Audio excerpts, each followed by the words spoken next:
Karyn Bryant for MMA H.E.A.T. I'm here with UFC President Dana White, the man some people on Twitter and online are calling a bastard, a son of a bitch, and a dictator for treating Nate Marquardt. What else is new? I know, right? But a lot of people are saying you've been too harsh on the guy. What's up with that? I don't know.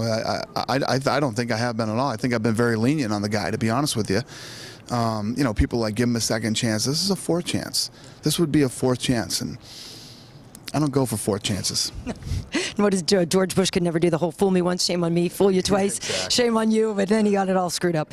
But the thing about it is it's obviously is not something that he's alone in doing with the hormone replacement therapy. So how do we end up getting a uniform policy on this? It's his body. It's his, you know, he's a professional athlete. Imagine if every guy that played sports or was a professional athlete said, hey, you know, guys tried that already before. Remember? There were guys going, hey, I didn't know what was going on. I didn't know this or that.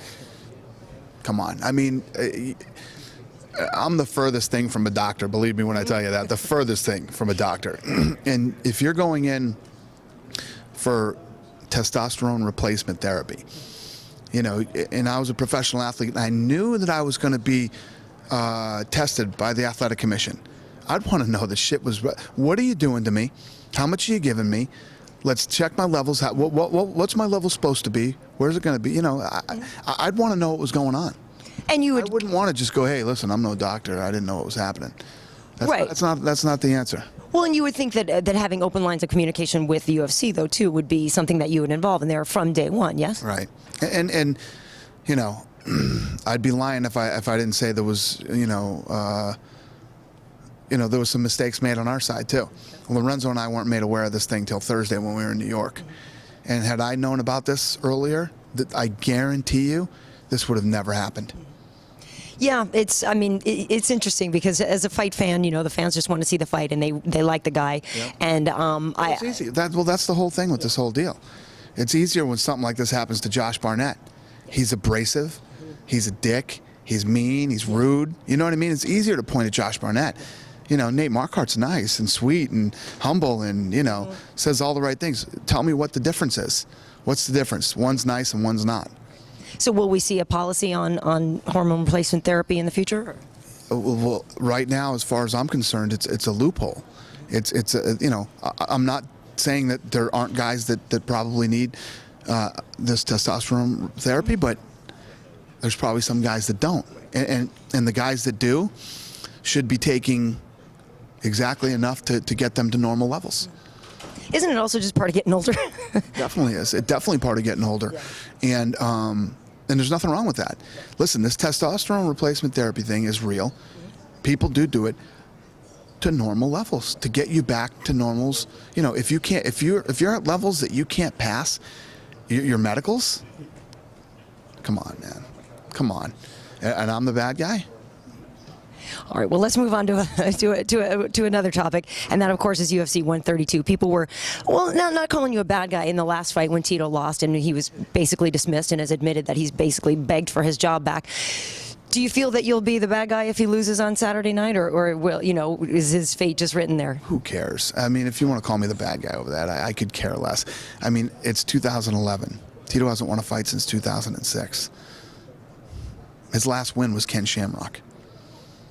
Yeah, well, that brings me to my next question, and that is that I spoke with Wanderlei Silva once about a master's division in the UFC, something that Wanderlei said basically because he has so much fight left in him, and obviously we'll see that on Saturday, I think, with Chris, but he was talking about it would be nice if he could keep going and just keep fighting and fight on a high level, but maybe not fight 24-year-olds, you know what I mean, who are kind of amazing and their skill level is so high and their abilities are so high. Is there something that you would ever consider sort of a elder statesman of MMA division?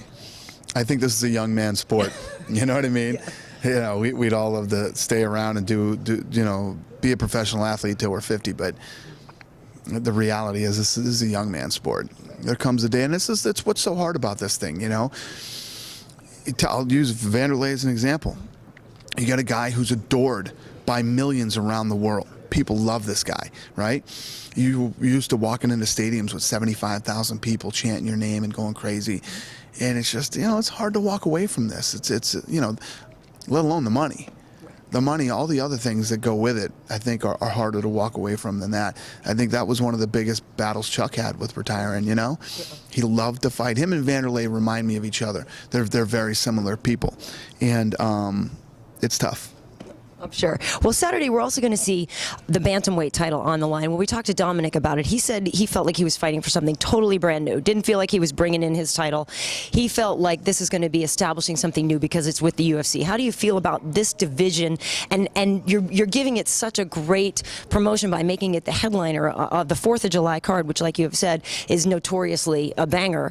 So what does it say about this weight class and just in general about how the seamless sort of transition of the WEC into the UFC? Yeah, no, I agree with him. I agree that this is a that this is a different fight. This is, this belt is new for them, and it's a big event. But I love it. I love the attitude that both of these guys have. They're like, Urijah said today, I'm gonna, they don't like each other. Right. They've been going back and forth. They're cool with the fact that they don't like each other. And he says, we're both alpha males. We're gonna go find out who the real tough guy is and who isn't. I love fights like that, and we already know how exciting, this weight class is and these two fighters. So, first of all, they paid their dues. They deserve to be, where they are today, and I'm pumped for this fight. Well, and I've always said, too, I like the smaller weight classes because they don't stop. They just keep going, like cats in a bag. Yeah, and it'll be 5 rounds of nonstop action if it goes 5 rounds. Very nice. And lastly, I know you've been in meetings with G4, and we've talked about your guys' desire to have the UFC channel. So what's the status of that? There was basically you'd be getting a controlling interest in that channel, if that's the case? No, those are all rumors. That was good. I like that setup, though. That was really, you're good, you. We are talking to everybody. We've been in talks with you name the network. We're in talks with them, and we don't have any deals yet. We're not. That's not true. We'll see what happens. But it's still a goal for you for your big year of 2011. What's that? To have a channel? Yeah. I don't know. This thing about us owning G4 and doing all this stuff.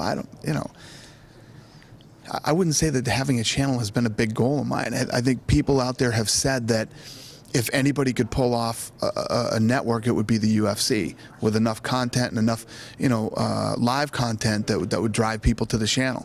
But, I wouldn't say that that's been one of my big goals. No. Oh. Okay. Haven't you achieved most of your goals anyway by now? Or? We've had some monumental moments here in the last 10 years. Yes. All right. Well, very excited about Saturday night. I think it's going to be another hot card. So thank you. Thank you.